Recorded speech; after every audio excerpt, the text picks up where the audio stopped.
کہ ایک بار میں مسجد نبوی صلی اللہ علیہ وسلم جا رہا تھا نماز پڑھنے کے لیے. میں شاید 6 سال کا تھا یا 7 سال کا تھا. تو اس نے مجھے کہا کہ آپ نے مجھے ایک سرخ گلاب دیا اور اس نے کہا آپ نے کہا کہ روضہ مبارک کے سامنے رکھ دینا. تو کہتا ہے کہ وہ تمام سختیاں ایک طرف اور وہ جو گلاب آپ نے میرے ہاتھ میں دیا تھا وہ بات میری زندگی میں میرے ساتھ آج تک ہے. تو یہ بڑی ایک مبارک محفل ہے. اس میں شرکت بھی، اس کے بارے میں بات کرنا بھی ہر کسی کو نصیب نہیں ہوتا. محبت ہر کسی کو نصیب نہیں ہوتی. لیکن جس کے بارے میں اللہ تعالیٰ نے قرآن میں یہ کہہ دیا، میری بہت فیوریٹ آیت ہے وَرَفَعْنَا لَكَ ذِكْرَكَ، کہ اللہ اے نبی میں نے تمہارا ذکر بلند کر دیا. اور وہ اس وقت بھی بلند تھا، آج بھی بلند ہے اور ہمیشہ بلند رہے گا انشاءاللہ تعالی.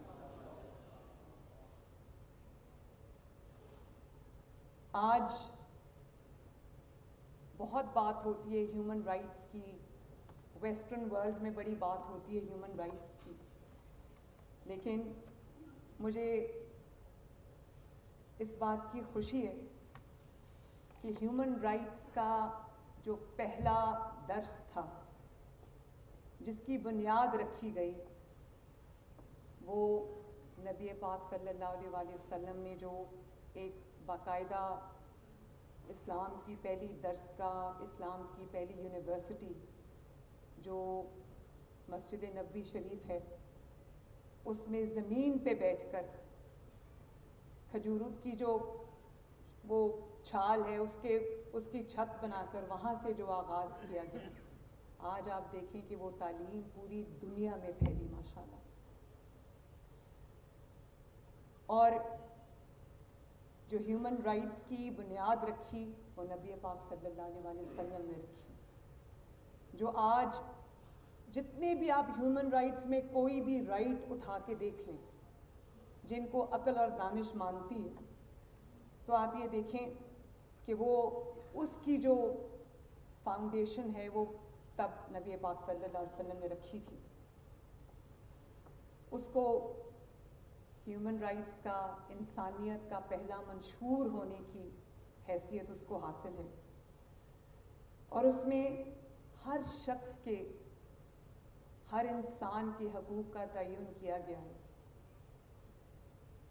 آپ اس میں خواتین کو دیکھ لیں، جو معاشرے کے پسے ہوئے طبقات ہیں ان کو دیکھ لیں، جو تفریق کی جاتی ہے انسان کے اندر، امیر اور غریب کے اندر، کالے اور گورے کے اندر، وہ سب تفریق انہوں نے منع فرما دی. اور ایکوالٹی جس کی آج بات ہوتی ہے، اس کا سب سے پہلا درس جو ہے وہ جو حجۃ الوداع کے وقت میں جو پہلا چارٹر ہیومن رائٹس کا، انسانیت کا پہلا چارٹر جو ہے وہ نبی صلی اللہ علیہ وسلم نے دیا. اور ہم بڑی بات کرتے ہیں کیونکہ میں خاتون ہوں، لیکن میں اس لیے یہ بات نہیں کر رہی. میرے آگے میرے بھائی بزرگ بیٹھے ہیں، لیکن عورت کے حقوق کی بڑی بات ہوتی ہے تو میں اس لیے یہ بات یہاں کرنا چاہتی ہوں. عورت کو جو حق اسلام نے دیا ہے وہ شاید اس سے سیکھا تو بہت لوگوں نے ہوگا، لیکن شاید وہ کہیں اور نہیں.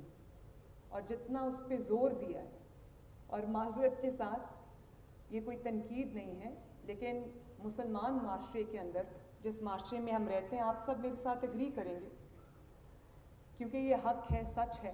کوئی بھی آپ قرآن پڑھیں تو آپ کو پتہ چلتا ہے، آپ حدیث پڑھیں تو آپ کو پتہ چلتا ہے کہ جو حقوق اللہ تعالیٰ نے ایک عورت کو دیے ہیں وہ شاید اور کہیں نظر نہیں آتے.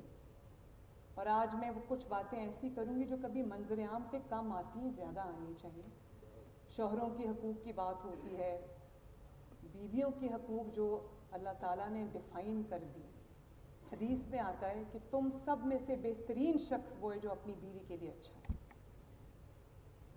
اور پھر نبی صلی اللہ علیہ وسلم نے حضرت فاطمہ الزہرا کے بارے میں کیا فرمایا کہ میرے دل کا ٹکڑا ہے. جب حضرت فاطمہ تو زہرا تشریف لاتی تھی تو نبی صلی اللہ علیہ وسلم کھڑے ہو جاتے تھے، کھڑے ہو کے ان کا استقبال کرتے تھے، ان کا احترام کرتے تھے.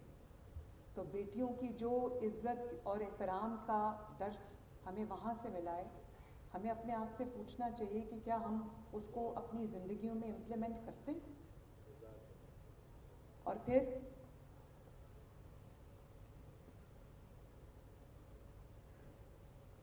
یہ بھی ایک بہت ضروری بات ہے جو ہمارے معاشرے میں اس وقت اس کی بہت ضرورت ہے. جب کسی کی بیٹی کی شادی ہوتی ہے، بڑی دھوم دھام سے ہم شادی کرتے ہیں، اس کو رخصت کرتے ہیں. اللہ نہ کرے اس کی زندگی میں کبھی کوئی پرابلم آتی ہے، اس کی نہیں گزارا ہوتا اور وہ اپنے والدین کے گھر لوٹا دی جاتی ہے، واپس آ جاتی ہے. تو والدین سمیت ہمارے معاشرے کا یہ مائنڈ سیٹ ہے، سوسائٹی کا یہ مائنڈ سیٹ ہے کہ اس کو تانا دو، اس کو تنگ نظری سے دیکھو، اس کو ایک ڈفرینٹ اس کی طرح سیگمنٹ آف سوسائٹی کی طرح ٹریٹ کرو. حالانکہ ایک حدیث جس کا زیادہ ذکر نہیں ہوتا لیکن میں ضرور کرنا چاہوں گی، وہ حدیث یہ ہے کہ جب تمہاری کوئی بیٹی تمہارے پاس لوٹا دی جاتی ہے تو اس کا جو حق پہلے سے زیادہ بڑھ جاتا ہے تم پر.